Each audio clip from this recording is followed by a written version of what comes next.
Everyone, C N Priya Laddha this side. आप में से कई लोग मुझे कमेंट करके पूछ रहे थे कि आपने बुक्स रेफ़र करी थी या फिर खुद के नोट्स बनाए थे और आपने कितने रिवीजन किए थे एग्ज़ाम से पहले। तो मैंने डीटी और आईडीटी के लिए पर्टिकुलर टीचर्स की बुक मंगाई थी एंड बाकी सब सब्जेक्ट मैंने आईसीआई मॉड्यूल ही रेफ़र किया था। तो डीटी के लिए मैंने भंवर बुराना सर की बुक मंगाई थी और आईडीटी के लिए मैंने विशाल भट्टर सर की बुक मंगाई थी और बाकी कोस्टिंग और इकोनॉमिक लॉ था ग्रुप 2 में नवंबर 23 में जब मैंने दिया था, तो उसके लिए मैंने आईसीआई मॉड्यूल ही रेफ़र किया था। और जो थ्योरी सब्जेक्ट है उसको मैंने एक बार यूट्यूब के रिवीजन लेक्चर से रिवाइज़ किया। देन फिर उसके मैंने शॉर्ट जो कीवर्ड्स थे, जो एग्ज़ाम में क्वेश्चंस आए हुए उनके जो कीवर्ड्स थे आंसर्स के, उनको मैंने अंडरलाइन किया। देन फिर उनका एक चार्ट फॉर्म बना दिया ताकि मुझे वो बुलेट फॉर्म में एक चार्ट बना दिया ताकि मुझे वो कीवर्ड लर्न हो जाए। और इस तरह से चार्ट में करने से क्या है कि वो इजी हो गया, चैप्टर बहुत शॉर्ट में आ गया, एक पेज में पूरा चैप्टर कवर कर लिया मैंने। तो इस तरह से वो पूरा शॉर्ट हो गया चैप्टर और उससे आपको रिवाइज़ करना भी इजी हो गया था मेरे लिए।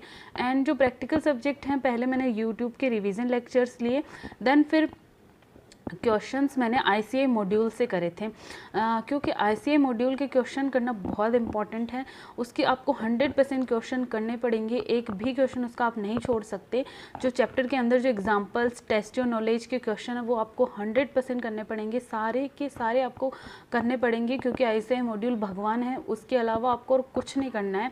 और बुक चाहे आप किसी भी टीचर की रेफ़र करो, लेक्चर आप किसी भी टीचर का रेफ़र करो, लेकिन क्वेश्चंस आपको आईसीआई मॉड्यूल के 100% कवर करने पड़ेंगे।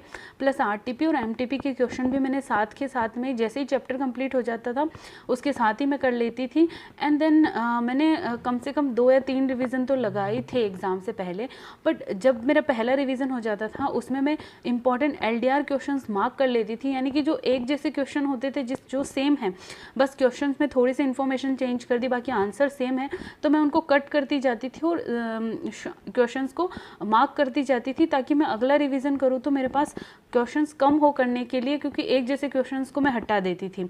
और फिर जब और नेक्स्ट वाला रिवीजन करती थी उसमें से मैं जो पास पेपर में आए हैं, जो एग्ज़ाम में आए हैं, जो उनको अच्छे से इंपॉर्टेंट जो क्वेश्चन थे उनको मार्क कर लेती थी। एंड देन इस तरह से मैंने क्रिस्प और शॉर्ट करके उन क्वेश्चंस को हर एक रिवीजन में इस तरह से क्रिस्प और शॉर्ट कर दिया और इस तरह से मैंने रिवीजन किया। और जो थ्योरी सब्जेक्ट हैं जैसे ऑडिट हो गया और इन सबको मैंने पहले लेक्चर किया।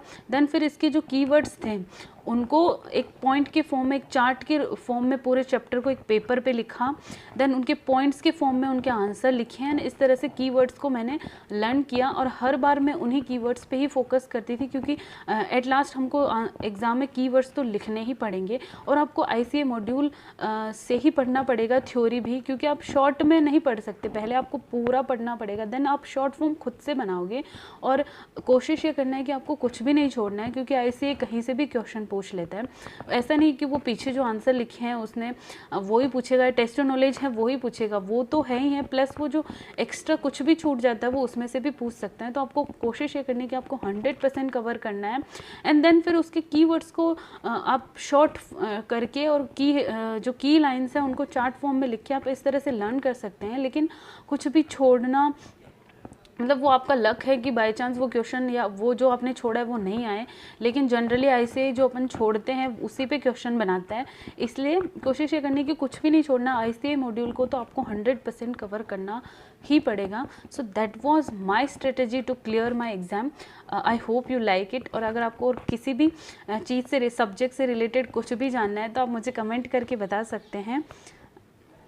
Till then, bye bye.